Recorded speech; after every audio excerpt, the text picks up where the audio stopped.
Ladies and gentlemen, I welcome you to this special press briefing on Prime Minister's official visit to the United Kingdom. At Chequers, as you would all be aware, the highlight and the headline really from this visit was the signing that Prime Minister Modi and Prime Minister Sharma oversaw of the historic India-UK Comprehensive Economic and Trade Agreement between the Commerce and Industries Minister, Shri Piyush Goyal, and the UK Secretary of State for Business and Trade, Mr. Jonathan Reynolds. This landmark agreement will significantly increase trade and investment and economic cooperation between the two countries by lowering tariffs in key sectors, including labor-intensive sectors in India like textiles, leather, footwear, agricultural products, marine products, sports products, toys, gems and jewelry, and others. In addition to the free trade agreement, which, as I said, is the headline from this visit, there were other deliverables as well during this visit, and I would just like to highlight 4 of those today. In order to infuse higher ambition and renewed momentum into the comprehensive strategic partnership between the UK and India, both leaders today adopted the India-UK Vision 2035 document, which will steer the relationship for the next 10 years with a focused and time-bound program of action and initiatives in key pillars of bilateral action between the two countries, such as economy and growth, technology and innovation, defense and security, climate action and clean energy, education, and people-to-people ties. Second, both leaders welcomed today the adoption of the Defense Industrial Roadmap, which will open up enormous opportunities for joint collaboration for defense industries of both sides.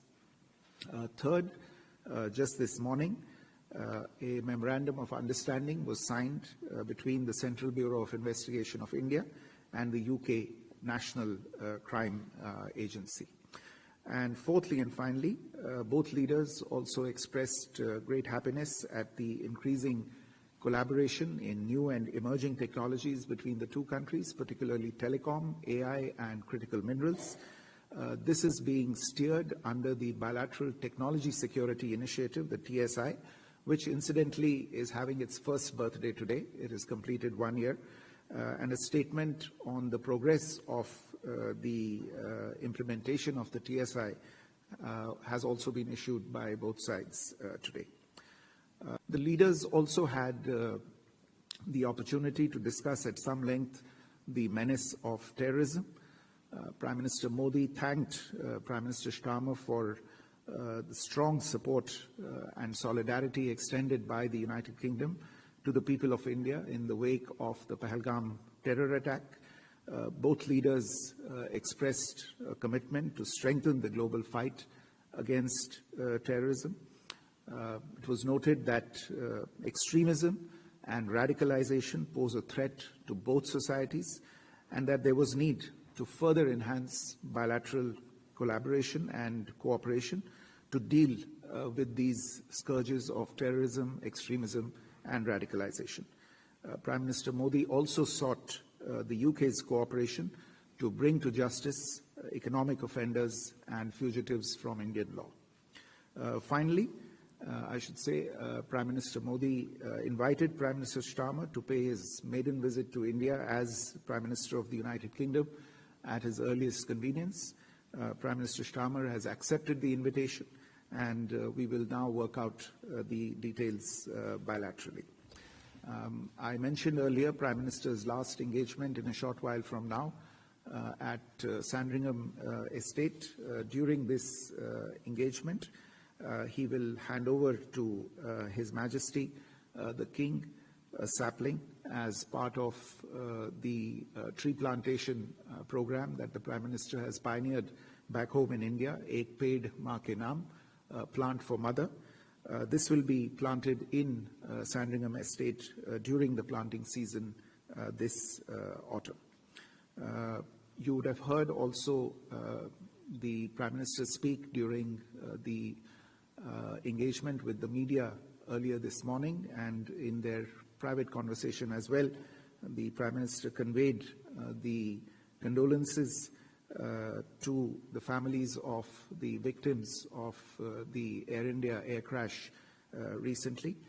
Many of them were UK nationals, and the Prime Minister expressed his condolences at the losses that had been suffered.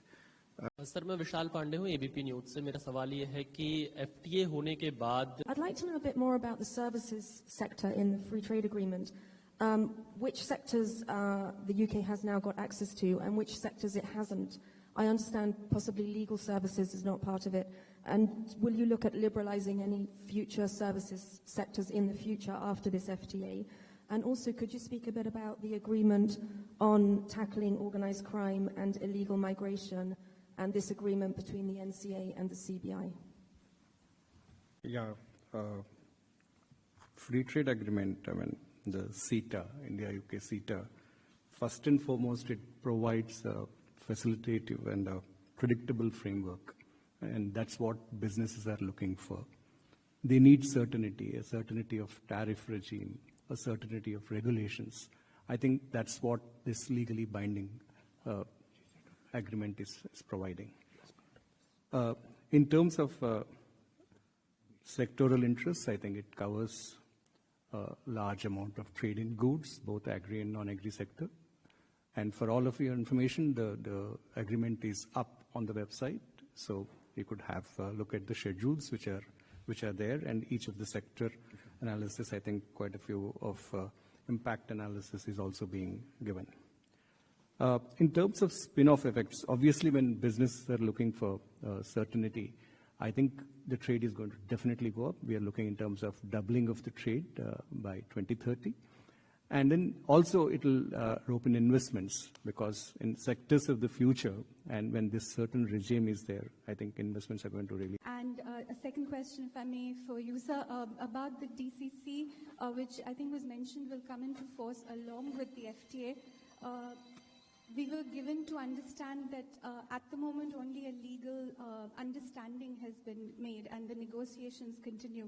So if you could just give us a little bit of an elaboration on that. Thank you. Sorry, if I may, I just had one question on the US-India trade negotiations. I just wondered if at all an interim deal could be reached by August 1. I know it was a deadline that was set by the Washington administration, but I just wanted to check that. And also one on the the UK-India trade deal, which is, so I appreciate that the carbon border adjustment mechanism was not part of the deal, but is it something that the Indian government is still pursuing?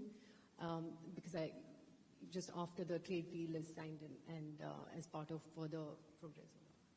Mm-hmm. Thank you. Sir? We have arrived at an understanding that is the convention would come into effect along with the FTA coming into force. So both would be together implemented. Two, that the exemption period on which this contribution would be exempted is for a period of 3 years. And we also have agreed upon electronic exchange of certification for enabling this. So all the key elements stand, cleared, or clear understanding has emerged on it.